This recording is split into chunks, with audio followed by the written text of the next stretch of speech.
a compliment that stings, a phone that Ds when you call, a dinner where one person refuses to speak for hours. You leave the room replaying every word. You try to make sense. You apologize. You change. And nothing gets better. This is the slow poison of passive aggression, small cruelties, tiny surgical wounds. They don't bleed. They keep you alive long enough to keep hurting you. You know the pattern. The barbed joke at a party that makes you feel small. The friend who replies to your texts with a single emoji. The partner who agrees to plans and then forgets. The boss who gives you praise in public and removes your assignment in private. Each act looks harmless on paper. Each act comes with plausible deniability. Each act leaves you trying to prove you are overreacting. Why do people do this? Because it lets them punish without being punished. It's safer than an argument. It hides intent while delivering hurt. It preserves an image. You can hurt someone and still be the one who seems reasonable. You can withdraw love and still say you were busy. You can undermine confidence and later claim you were only joking. The mind that does this is avoiding a risk. Open rage risks losing the relationship, exposure, or blame. So it learns to mask hostility as sarcasm, silence, or omission. It gets clever, it weaponizes ambiguity. Now watch how it works in real life. Imagine your partner calls you sensitive every time you ask about something important. They say it like a diagnosis. You start to watch your tone. You apologize preemptively. You measure every word. Later, when they forget an anniversary, they blame your overreaction for the fight. You walk away thinking, maybe I really am too sensitive. Maybe I'm the problem. At work, a manager withholds information. Meetings start without you. Deadlines change without notice. When you push back, they ask, why are you making this personal? You begin to doubt your memory. You replay conversations. You stop volunteering ideas. Your career shrinks around you. The person who stalls you never has to explain. The harm is slow. The harm is cumulative. With parents, the pattern is older and more dangerous. A parent's silence can feel like thunder. A withheld look communicates failure. Children learn to decode these gaps. You learn that affection is conditional. You learn to perform to avoid the cut. As an adult, you still flinch at tones you can't name. The mechanism at work is simple and cruel. Passive aggression creates uncertainty. Ambiguity is their ally. When someone's intent is unclear, you look inward. You search for the error in yourself. That search fuels compliance. It reduces confrontation. It gives control to the silent hand. The other secret is reward. Passive aggression gets what it wants. The person using it avoids responsibility. They receive attention, compliance, or the upper hand without risking a direct fight. That payoff is powerful. When the behavior gets a reward, even a small victory, it repeats. Over time it becomes habit. Habit becomes identity. There is also shame. Some people have learned that direct anger makes them shameful, dangerous, or unlovable. So they hide it.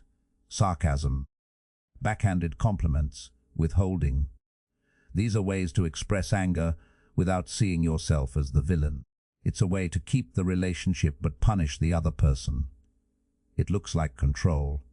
It feels like avoidance. And then there's the social cover. In public, the aggressor smiles. At home, they freeze you out. At work, they constructively criticize. Outside observers often see the friendly version and miss the cruelty.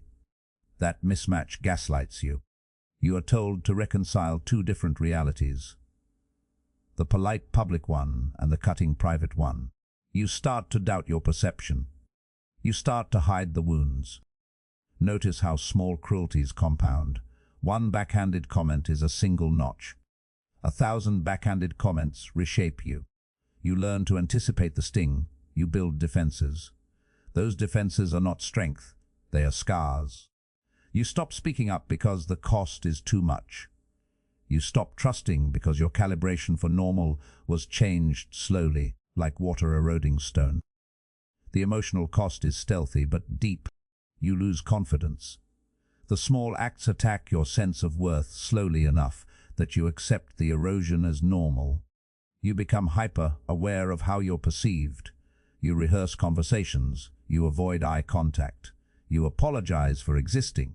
You feel exhausted, as if you are always walking on thin glass. You also lose your sense of reality. When someone consistently contradicts you with the same cold certainty, you start to accept their narrative. You begin to replay interactions, trying to find the real version you can't see. Memory becomes a battleground. You doubt your judgments. That doubt is the weapon. Then comes isolation. You stop telling friends about things because you want to avoid sounding paranoid. People tell you to let it go, so you do. Letting go in that context is surrender. You retreat into a smaller life where fewer people can hurt you, but also fewer people can love you, and the damage spreads. At work it becomes underperformance. In relationships it becomes emotional distance and eventual erosion. With family it becomes cycles repeated across generations. The poison is not dramatic. It doesn't force a single cliff-edge decision. It shapes your daily choices until the life you inhabit is much smaller than the one you imagined. Here is the hidden psychological trick. Passive aggression keeps the aggressor's conscience intact while outsourcing the cruelty to ambiguity. You never see a moment where they had to choose obvious cruelty. You only see patterns you are meant to normalize. They can look apologetic and satisfied at the same time. You are left reweaving the story to make sense of both images. That reweaving makes you the labor in your own unraveling. Another hidden dynamic is reward through control. When you react to a slight by apologizing or doubling down on work, you feed the system. The aggressor learns that a tiny push achieves compliance. So they push again, gently, always within the margin that avoids a full confrontation. The relationship becomes a series of micro-negotiations where your boundaries are tested, not respected. You also learn to self-police.